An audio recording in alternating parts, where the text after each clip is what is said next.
Bismillahirrahmanirrahim. Assalamualaikum warahmatullahi wabarakatuh. Waalaikumsalam warahmatullahi wabarakatuh. Pertama-tama ulun mengucapkan terima kasih banyak pada Bapak dan Ibu guru yang bisa berhadir pada siang hari ini. Ulun ucapkan terima kasih karena telah meluangkan waktunya untuk mengikuti kegiatan diseminasi budaya positif dari pembelajaran yang telah saya dapatkan dalam pelatihan guru penggerak.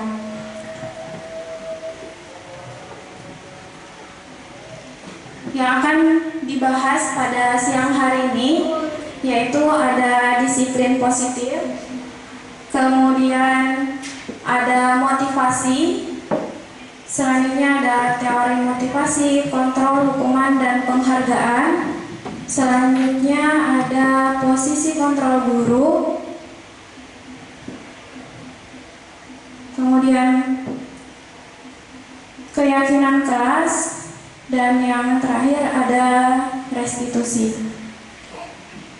Baik, sebelum kita masuk ke materi, ada sedikit ice breaking untuk kita semua biar fokus dulu dan lebih rileks juga. Ice breakingnya sederhana, menyebutkan sebut tulisannya ya Bapak Ibu.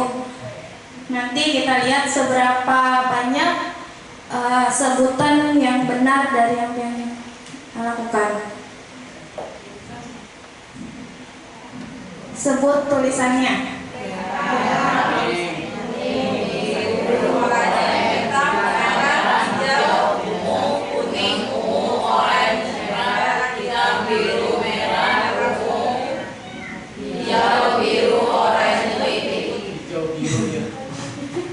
Kira-kira berapa banyak yang benar? Semuanya benar? Atau ada yang salah? Sebut tulisannya. Kalau benar semua berarti alhamdulillah ya, sudah fokus dan bisa mengikuti kegiatan siang hari ini. Satu lagi, yang ini sebut warnanya. Sebut warnanya. Kita lihat ya. Kuning, hijau, putih, merah, hitam, biru, kuning, hijau, kuning, merah, biru, putih, hijau, kuning, merah, biru, kuning, hijau, kuning. Alhamdulillah.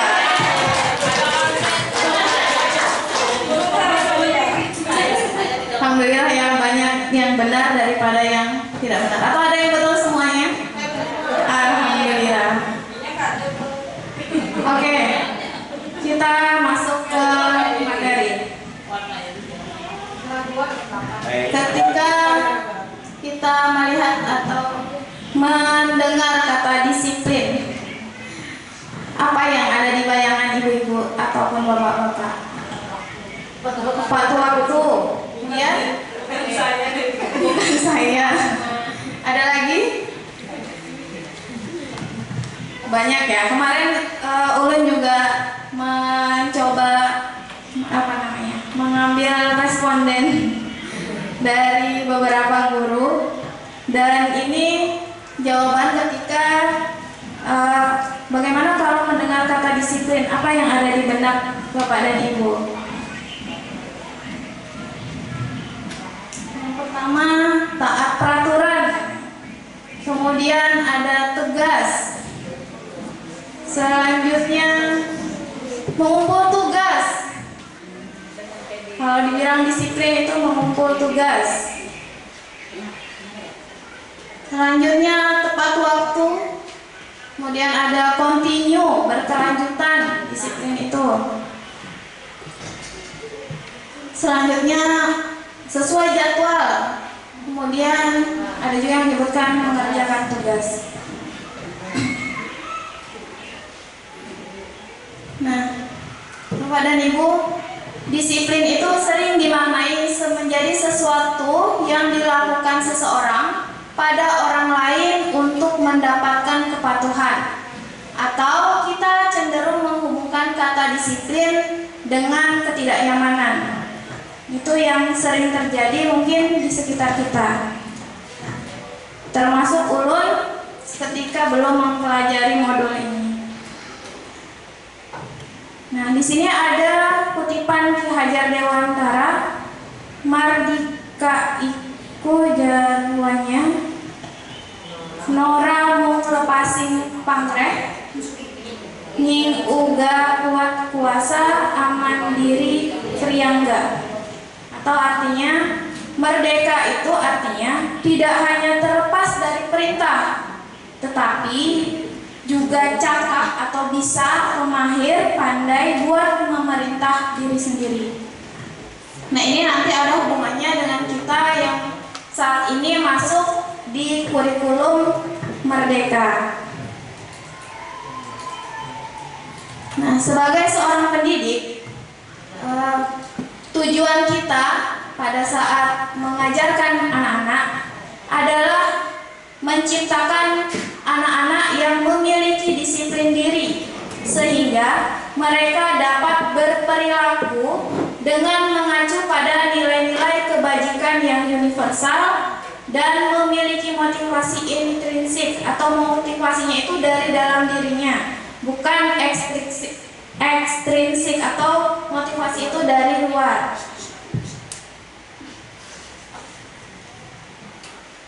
Disiplin positif itu adalah unsur utama dalam terwujudnya budaya positif, yaitu materi pada siang hari ini yang kita cita-citakan di sekolah kita. Karena salah satu tujuan pembelajaran terutama di era kurikulum Merdeka ini, disiplin positif itu perlu diberdayakan, sehingga budaya-budaya positif itu membudaya di sekolah kita terutama. Kemudian disiplin positif merupakan salah satu cara penerapan disiplin yang bertujuan untuk menumbuhkan kesadaran serta memberdayakan anak untuk melakukan sesuatu, tapi tanpa sogokan, tanpa ancaman ataupun hukuman. Disiplin diri dapat membuat seseorang menggali potensinya menuju kepada sebuah tujuan atau sesuatu yang dihargai dan bermakna. Atau dengan kata lain, disiplin diri itu juga mempelajari bagaimana cara kita mengontrol diri dan bagaimana menguasai diri untuk memilih tindakan yang mengacu pada nilai-nilai yang kita hargai. Atau pada saat ini kita masuk sudah di kurikulum Merdeka, nilai-nilai yang kita hargai itu nilai-nilai profil pelajar Pancasila. Selanjutnya, untuk membangun disiplin positif itu kita perlu adanya yang namanya motivasi. Motivasi sendiri adalah dorongan yang timbul pada diri seseorang secara sadar atau tidak sadar untuk melakukan suatu tindakan dengan tujuan tertentu.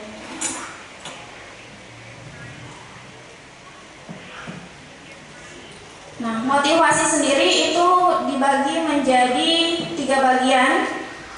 Yang pertama, motivasi orang melakukan sesuatu atau mengerjakan sesuatu itu untuk menghindari ketidaknyamanan atau menghindari hukuman. Biasanya orang bergerak atau melakukan sesuatu karena supaya tidak dihukum, biasanya seperti itu. Selanjutnya, biasanya untuk mendapatkan imbalan atau mendapatkan penghargaan dari orang lain. Dan yang ketiga, untuk menjadi orang yang mereka inginkan dan menghargai diri sendiri dengan nilai-nilai yang mereka percaya. Nah, yang pertama, untuk menghindari ketidaknyamanan atau menghindari hukuman. Nah, ini adalah tingkat rendah dari motivasi perilaku manusia. Biasanya orang termotivasi atau motivasi perilakunya untuk menghindari hukuman atau ketidaknyamanan. Di dalam diri mereka akan bertanya, apa yang akan terjadi apabila saya tidak melakukan hal tersebut atau apa hal yang diperintahkan.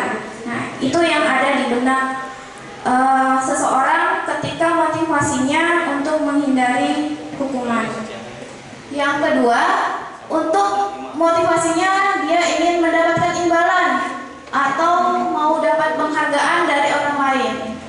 Nah, ini satu tingkat di atas motivasi yang pertama tadi.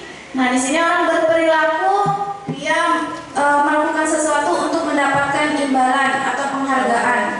Kalau di kelas mungkin bisa ingin mendapatkan pujian atau mendapatkan hadiah, salah satu contohnya.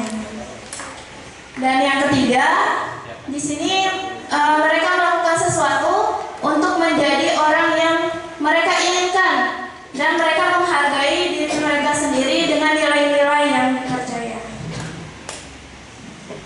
Nah, di sini siswa akan bertanya, akan menjadi orang seperti apa apabila saya melakukannya? Kemudian mereka melakukan sesuatu karena nilai-nilai yang mereka yakini dan mereka hargai. Dan mereka melakukannya karena mereka ingin menjadi orang yang melakukan nilai-nilai tersebut. Misalnya mereka ingin jadi orang yang baik, maka mereka melakukan hal-hal yang baik.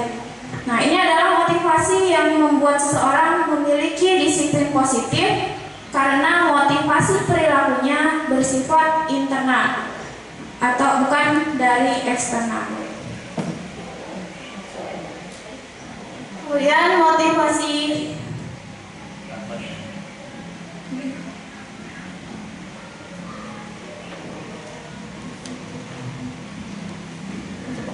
dalam menerapkan disiplin positif itu kita biasanya sebagai guru melakukan beberapa hal. Di sini ada 3. Yang pertama, hukuman. Kemudian ada yang namanya konsekuensi. Dan yang ketiga ada yang namanya restitusi. Jadi kita sebagai guru untuk mengajak anak-anak untuk bergerak atau mereka belajar dan lain sebagainya di dalam pembelajaran, ini yang biasanya kita lakukan. Nah, kita sebelum kesini ada sedikit tambahan catatan. Di dalam diri manusia itu ada yang namanya kebutuhan dasar atau 5 kebutuhan dasar manusia yang harus dipenuhi pada saat anak atau manusia itu tumbuh dan berkembang. Apalagi kita ini berada di tingkat sekolah dasar di mana anak-anak itu memang masa-masanya mereka sedang tumbuh dan berkembang secara psikologis maupun secara emosional. Nah, yang pertama ada kebutuhan bertahan hidup.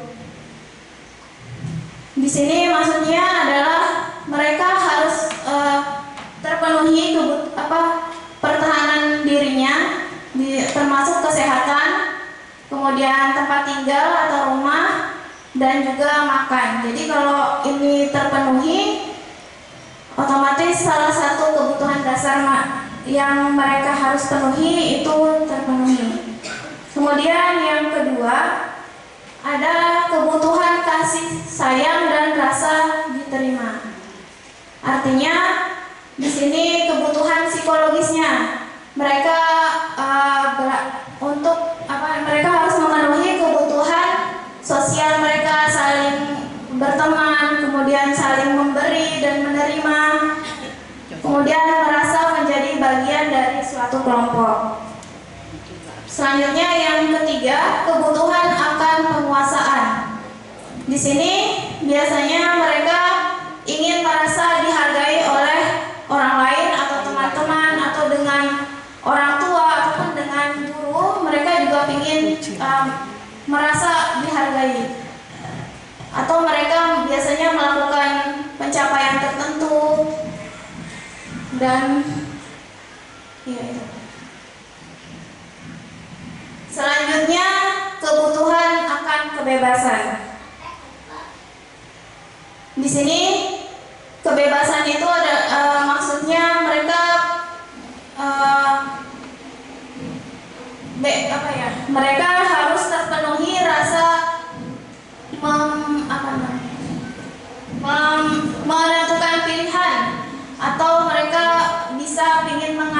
hidupnya sendiri. Ya, dan yang terakhir ada kebutuhan akan rasa senang, yaitu mereka ingin bermain, bersenang-senang, dan bercanda dengan teman-temannya. Nah, apabila kebutuhan dasar ini tidak dipenuhi, walaupun hanya salah satunya, maka yang terjadi pada manusia atau pada siswa kalau kita di sekolah itu biasanya akan melakukan tindakan-tindakan tertentu, atau kita biasanya menyebutnya tindakan-tindakan yang tidak bijaksana, atau tindakan mereka itu yang berkebalikan dengan nilai-nilai profil pelajar Pancasila. Kita kembali ke sini. Nah, sebelum masuk ke hukuman tadi dan konsekuensi kemudian restitusi, ada kasus mencatat 100 kali di dalam buku dengan kalimat "saya tidak akan terlambat lagi" karena dia terlambat ke sekolah. Kira-kira ini masuk mana Bapak dan Ibu? Hukuman, konsekuensi, atau restitusi? Hukuman, konsekuensi, kita lihat. Dia masuk ke konsekuensi. Selanjutnya, lari mengelilingi lapangan basket 2 kali karena terlambat hadir di sekolah. Hukuman, ya. Selanjutnya, membersihkan coretan yang dibuatnya di meja tulis. Konsekuensi. Kemudian, murid diminta untuk push up 15 kali karena tidak menggunakan masker ke sekolah. Hukuman. Selanjutnya, menggantikan kertas tugas teman yang telah dicoret-coret. Konsekuensi. Selanjutnya, berjemur di lapangan basket pukul 12 siang karena mengobrol dengan teman. Lanjut, murid diminta bertelanjang kaki sepanjang hari karena tidak menggunakan sepatu warna hitam sesuai peraturan sekolah.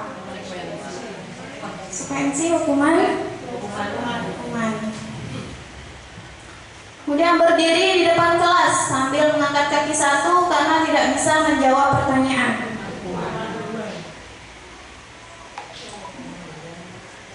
Lanjut, membersihkan tumpahan air di meja tulis karena tersenggol pada saat belajar.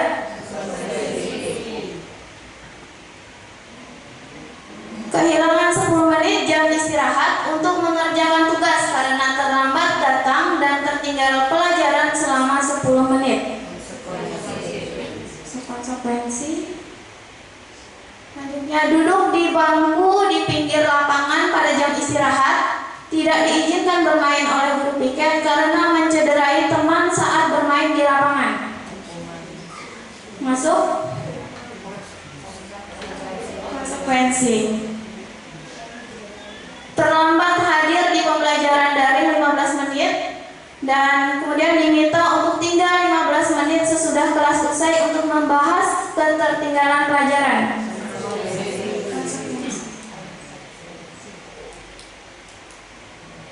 Lari mengelilingi lapangan basket 2 kali karena terlambat 10 menit untuk pelajaran PJOK. Konsekuensi.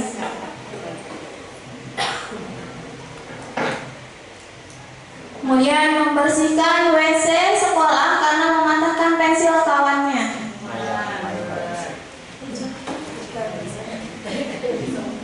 Nah, ini tadi kasus-kasus yang mungkin pernah terjadi pada murid-murid kita. Restitusi nanti Ibu bilang. Nah, kita masuk kepada yang hukuman dulu.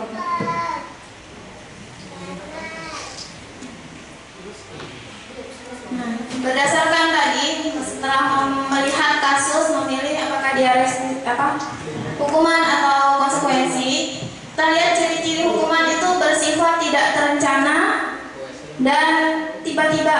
Jadi pada saat anak melakukan kesalahan, langsung dikasih hukuman saat itu juga.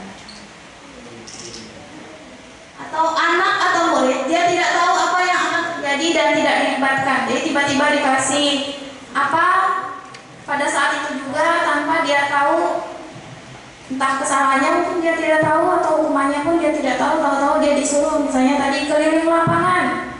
Nah, tiba-tiba saat itu juga diberikan.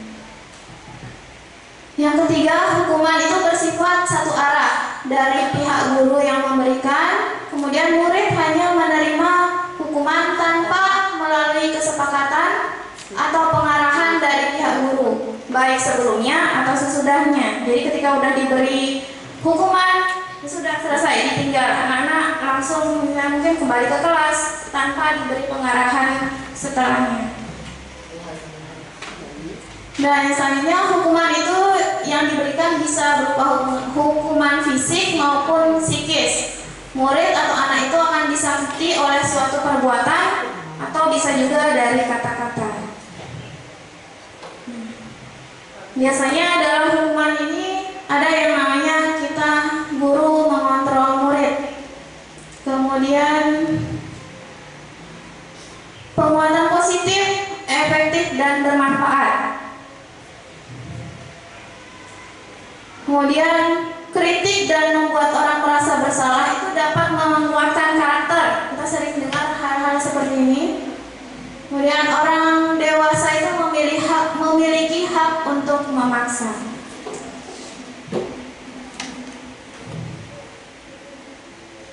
Nah, dalam guru mengontrol murid, pada dasarnya kita itu tidak dapat memaksa murid untuk berbuat sesuatu jika murid itu sendiri memilih untuk tidak melakukannya. Walaupun tampaknya guru sedang mengontrol perilaku murid, hal itu terjadi karena sebenarnya murid sedang mengizinkan dirinya untuk dikontrol. Nah, saat itu biasanya kontrol guru menjadi kebutuhan dasar yang dipilih oleh murid itu tersebut. Nah, teori kontrol itu menyatakan bahwa perilaku itu memiliki tujuan terhadap perilaku, entah itu disukai ataupun tidak disukai. Selanjutnya ada yang namanya, kita sering menyebutkan penguatan positif itu efektif dan bermanfaat. Atau penguatan positif kita bisa sebut dengan bujukan, itu adalah bentuk-bentuk mengontrol. Segala usaha untuk mempengaruhi murid agar mengulangi suatu perilaku tertentu, itu adalah suatu usaha untuk mengontrol murid. Dalam jangka waktu tertentu, itu murid akan menyadari dan mencoba untuk menolak bujukan kita. Atau bisa jadi dalam jangka waktu panjang, murid itu tergantung pada pendapat dari guru. Jadi ketika nggak diberi arahan, mereka tidak bisa melakukan apa-apa. Selanjutnya, kritik dan membuat orang merasa bersalah dapat menguatkan karakter. Menggunakan kritik dan rasa bersalah untuk mengontrol murid itu menggiring murid pada identitas yang gagal. Mereka belajar untuk merasa buruk tentang diri mereka sendiri. Mereka mengembangkan dialog diri yang negatif. Nah, kadang-kala bagi guru itu kita tidak menyadarinya ketika mereka melakukan dialog negatif. Kadang juga guru sering menggunakan suara yang halus, tapi pesan yang disampaikan adalah pesan yang negatif. Atau ada orang mengontrol orang dewasa itu memiliki hak untuk memaksa. Banyak orang dewasa itu percaya bahwa mereka memiliki tanggung jawab untuk membuat murid-murid berbuat hal-hal tertentu. Apapun yang dilakukan dapat diterima selama ada sebuah kemajuan atau perubahan berdasarkan pengukuran kinerja. Nah, pada saat itu pula orang dewasa akan menyadari bahwa perilaku memaksa itu sebenarnya tidak efektif, dan untuk jangka waktu yang panjang itu akan membangun hubungan permusuhan. Nah, jadi dari keempat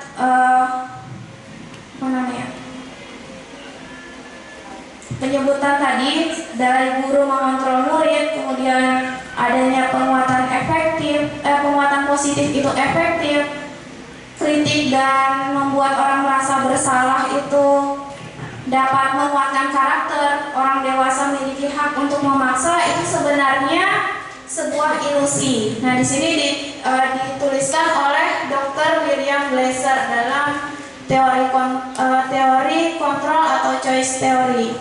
Nah, itu miskonsepsi yang sering terjadi di sekitar kita pada saat ini.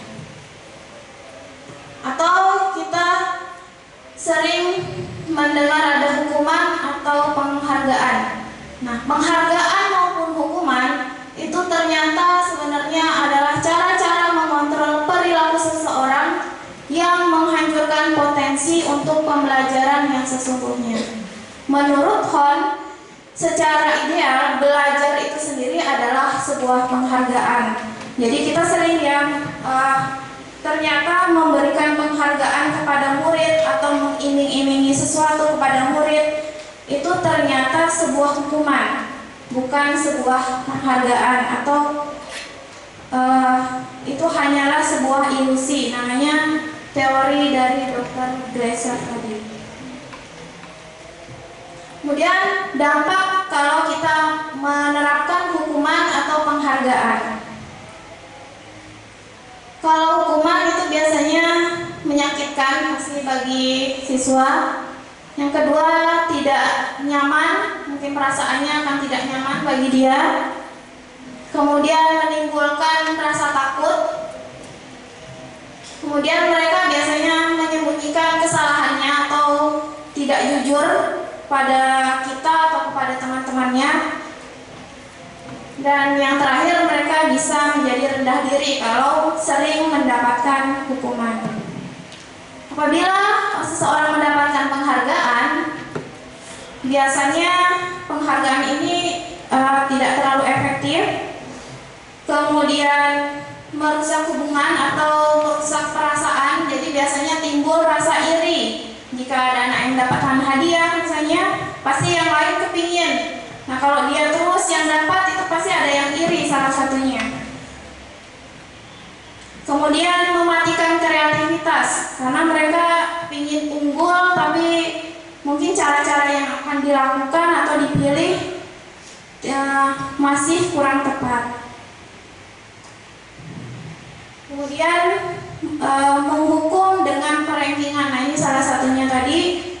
Bentuk penghargaan itu sebenarnya menghukum tapi dengan ranking. Dan yang terakhir itu merampas hak dalam menghargai diri, karena fokusnya cuma kepada penghargaan atau hadiah yang akan dia rebutkan atau dia capai. Sedikit penyegaran, mungkin sudah ngantuk ya Bapak Ibu. Nah, ini gambar apa ya kira-kira?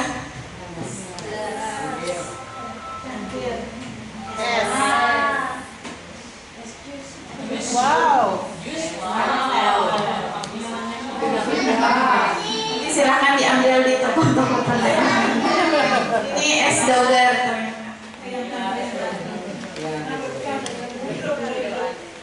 Kemudian kita masuk ke yang namanya konsekuensi. Nah, konsekuensi ini adalah salah satu penerapan disiplin positif, yaitu disiplin dalam bentuk konsekuensi. Itu biasanya sudah terencana, sudah disepakati, sudah dibahas, sudah disetujui oleh murid dan juga guru. Jadi umumnya bentuk-bentuk konsekuensi ini dibuat oleh pihak guru atau pihak sekolah. Murid sudah mengetahui sebelumnya konsekuensi apa yang akan mereka dapatkan ketika melakukan pelanggaran. Beda dengan hukuman. Kalau hukuman tadi langsung spontan, mereka nggak tahu apa yang akan didapat. Kemudian ada dampak kalau kita menerapkan yang namanya konsekuensi. Nah, konsekuensi ini biasanya efektif, tapi penguatannya jangka pendek. Kemudian monitoring harus berkelanjutan, harus terpantau terus. Kemudian murid akan menghormati peraturan. tapi yang sedikit itu kehilangan waktu untuk merenungi kesalahannya. Jadi mereka taat pada peraturan, tapi untuk kesalahannya masih belum mendalam untuk merenunginya. Lanjut ke restitusi. Restitusi adalah sebuah pendekatan untuk menciptakan disiplin positif. Restitusi itu merupakan proses kolaborasi yang mengajarkan murid untuk mencari solusi untuk suatu masalah, kemudian membantu murid untuk berpikir tentang orang seperti apa yang mereka inginkan di masa yang akan datang, kemudian bagaimana mereka harus memperlakukan orang lain. Ini teori dari Jameson Gosen. Nah, untuk mempelajari restitusi ini kita sedikit membahas tentang posisi kontrol guru. Sebagai seorang guru, pada saat kita di kelas atau di lingkungan sekolah, kita memiliki 5 posisi pada saat menangani masalah atau menemui masalah yang dilakukan oleh murid-murid kita. Yang pertama, sebagai penghukum. Kemudian yang kedua, sebagai pembuat rasa bersalah. Yang ketiga, sebagai teman. Yang keempat, sebagai pemantau. Dan yang terakhir disebut sebagai manajer. Kira-kira Bapak dan Ibu sudah berada di mana ya? Sebagai penghukum, membuat rasa bersalah, teman, pemantau, atau manajer? Teman. Oke. Kita lihat sedikit contoh penerapan 5 posisi kontrol guru. Yang pertama, sebagai penghukum.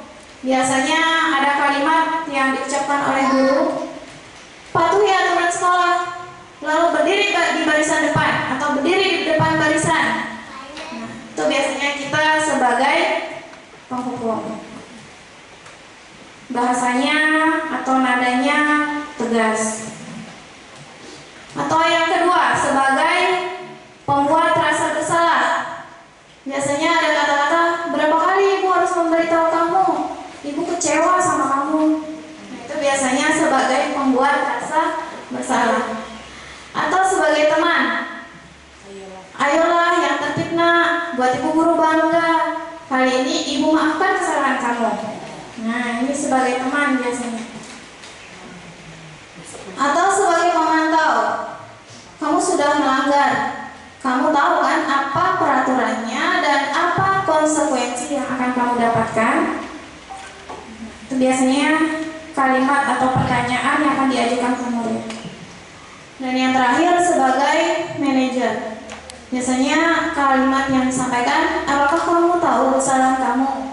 Kira-kira bagaimana kamu akan memperbaiki kesalahan ini? Nah, ini kita berada di posisi manajer. Sebagai guru di saat ini, apalagi kita berada di sudah masuk melaksanakan kurikulum merdeka, yang diminta kita itu adalah sebagai manajer. Kalaupun misalnya belum bisa mungkin dengan kondisi sekolah atau siswa-siswanya, itu bisa sebagai pemantau ataupun teman. Kita kembali masuk ke yang namanya segitiga restitusi. Nah, di sini dalam menerapkan restitusi ada 3 sikap yang harus dilakukan ketika kita menemui atau menghadapi kepada anak yang melakukan kesalahan. Yang pertama, menstabilkan identitas, kemudian validasi tindakan yang salah, atau menanyakan keyakinan. Jadi ini bisa yang mana duluan juga bisa diterapkan, tapi 3 ini harus ada ketika kita sedang menemui anak yang berbuat salah. Jadi kita sudah meninggalkan apa yang namanya itu hukuman ataupun konsekuensi. Kita masuk ke restitusi. Di sini kalau menstabilkan identitas itu ada biasanya kata-kata ketika kita menghadapi anak itu kita menyebutkan berbuat salah itu nggak apa-apa, atau tidak ada manusia yang sempurna, atau saya juga pernah, atau ibu juga pernah melakukan kesalahan seperti itu. Nah, bisa juga kita bisa menyelesaikan ini, atau bapak ibu tidak tertarik mencari siapa yang salah, tapi ingin mencari solusi dari permasalahan yang telah dilakukan. Atau kemudian ada yang namanya validasi tindakan yang salah.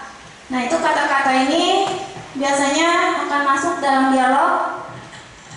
Kamu pasti punya alasan mengapa melakukan hal tersebut, atau kamu patut bangga pada dirimu sendiri karena kamu telah melindungi sesuatu yang penting buat kamu.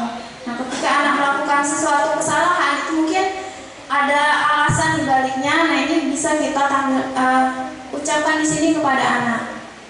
Atau kamu boleh mempertahankan sikap itu, tapi kamu harus menambahkan sikap yang baru. Dan yang tindakan selanjutnya menanyakan keyakinan.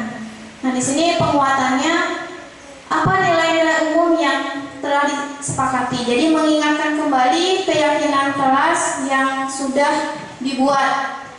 Nah, kemudian apa bayangan kita tentang kelas yang ideal. Nah, jadi ketika dia melakukan sesuatu di kelas, melanggar keyakinan kelas, nah ini kita tanyakan kepada anak tersebut.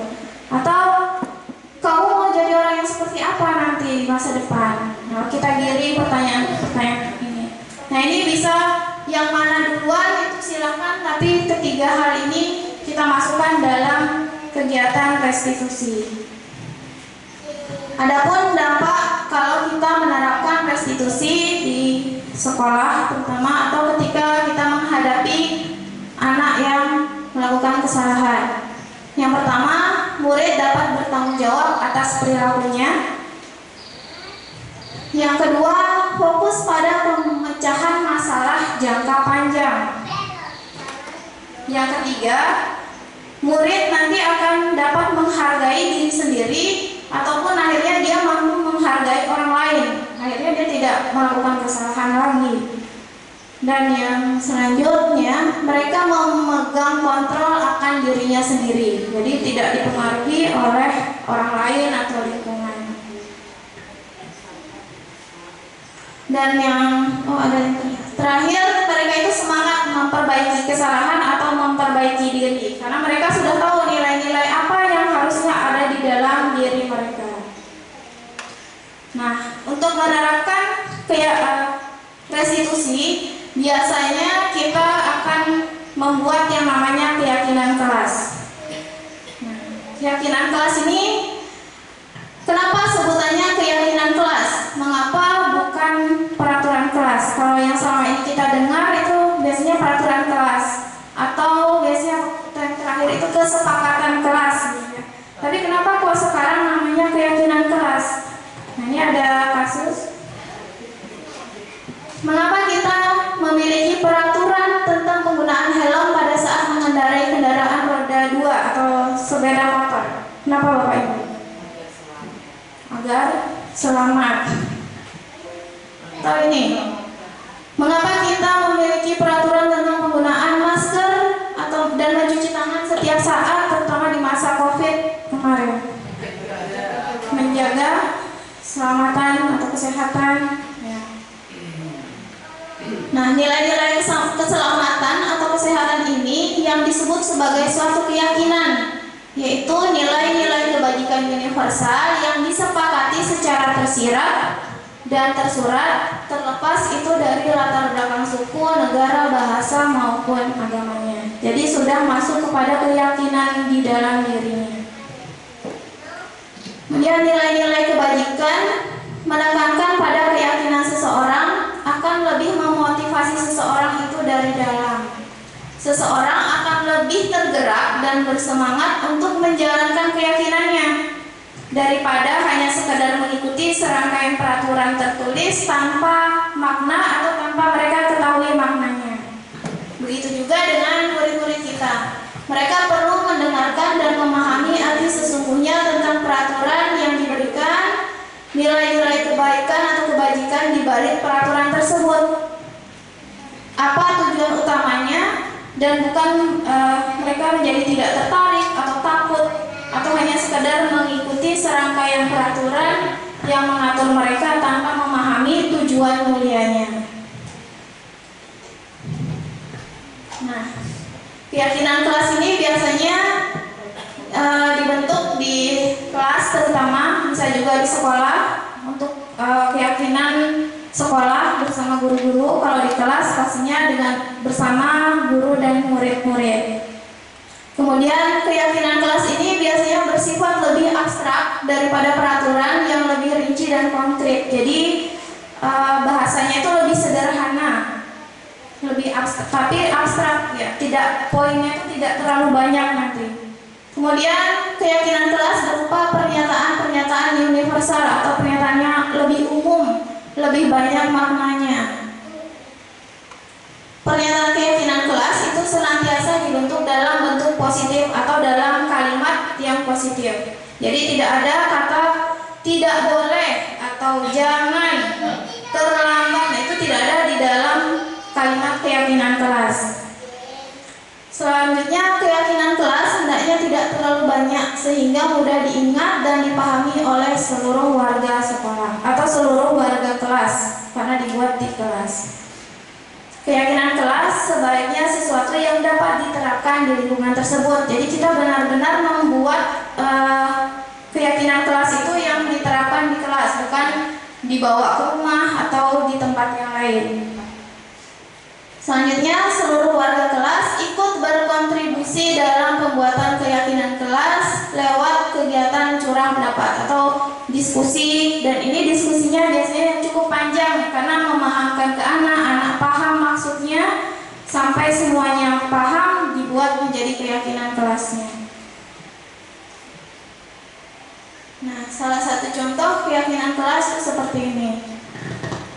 Saling menjaga kebersihan dan keindahan, bertanggung jawab. Bertanggung jawab itu bisa macam-macam, terhadap diri, terhadap misalnya mengembalikan barang dan lain sebagainya. Dan disiplin. Disiplin itu bisa disiplin waktu, disiplin datang istirahat, misalnya setelah istirahat itu macam-macam. Jadi memang lebih sedikit poin-poinnya. Bahasanya juga lebih umum atau universal. Saling menghargai dan bekerja sama atau belajar dengan antusias dan semangat percaya diri. Ini salah satu contoh keyakinan kelas. Kemudian ada sedikit kasus. Nah, ini kemarin ulun diminta untuk membuat ketika ini bukan murni ya Bapak Ibu. Jadi memang ada skenarionya. Mungkin agak kurang jelas. Ini penerapan restitusi. Kita lihat bersama. Selamat siang Adia. Mohon maaf ya sebelumnya Adia itu panggil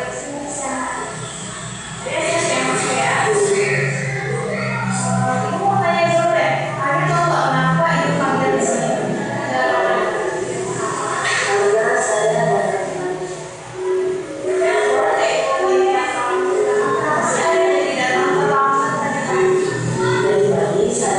Saya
Nah, itu sedikit cuplikan Bapak Ibu tentang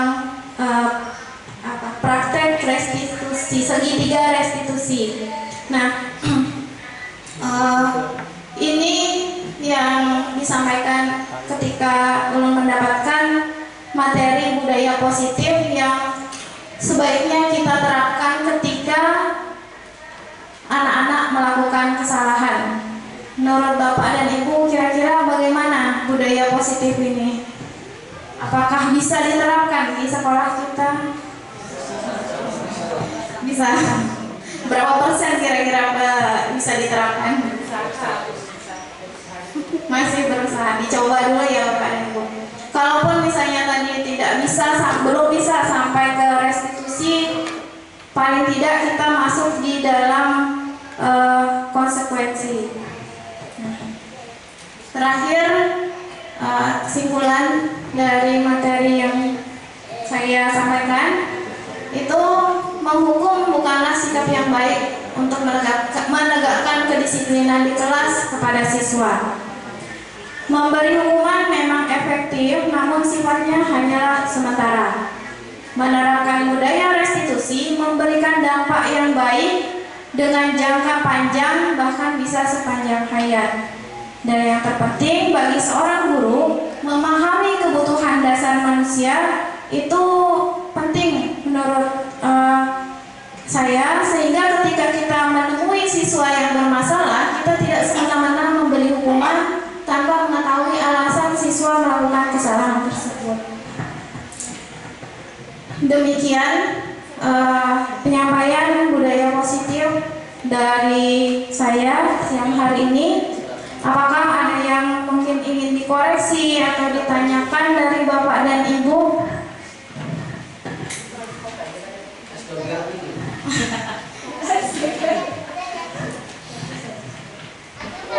Bagaimana Bapak Ibu? Sudah jelas kah? Atau ada yang ingin ditanyakan? Atau bagaimana penerapannya? Insya Allah mantap. Sedikit tambahan, ketika melaksanakan kegiatan membuat skenario video tentang segitiga restitusi, kami berbagi pengalaman juga ketika masuk ke Lokakarya. Jadi menceritakan bagaimana ketika membuat video tersebut, bagaimana pengalaman, apa yang dirasakan, kemudian bagaimana prosesnya. Nah, restitusi ini memang belum bisa diterapkan di semua kelas atau di semua sekolah, itu memang belum bisa. Bahkan ada salah satu guru, beliau tidak pakai skenario. Jadi ingin coba aja anak yang bermasalah diajak berdiskusi.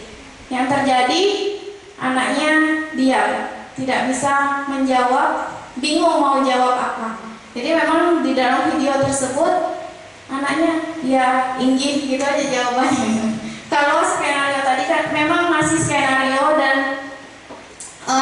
proses untuk menuju restitusi itu butuh proses yang cukup panjang dengan mengubah pembiasaan-pembiasaan kita. Salah satunya dengan tadi membuat keyakinan kelas, di mana kita mengajak anak untuk berdiskusi sehingga anak itu terbiasa berpikir, kemudian menjawab, merespon apa yang disampaikan oleh kita. Mungkin itu dari ulun sebagai penutup. Salah dan hilafnya ulun mohon maaf, segala kekurangannya ulun mohon dimaklumi. Demikian siang hari ini. Wassalamualaikum warahmatullahi wabarakatuh.